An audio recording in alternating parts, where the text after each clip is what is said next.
জাতীয় সংসদের নতুন স্পিকার ও ডেপুটি স্পিকারকে অভিনন্দন জানিয়েছেন বিরোধী দলীয় নেতা ও জামায়াত ইসলামীর আমির ডক্টর শফিকুর রহমান।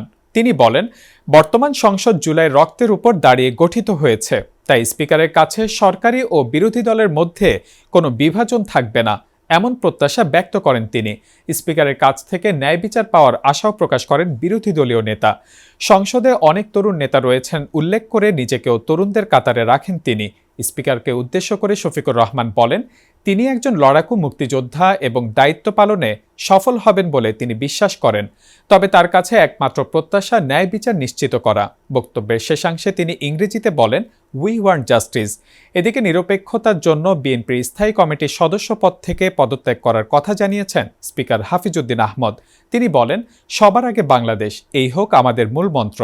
এর আগে ত্রয়োদশ জাতীয় সংসদের স্পিকার হাফিজউদ্দিন আহমদ ও ডেপুটি স্পিকার কায়সার কামালকে শপথ পাঠ করান রাষ্ট্রপতি মোহাম্মদ শাহাবুদ্দিন।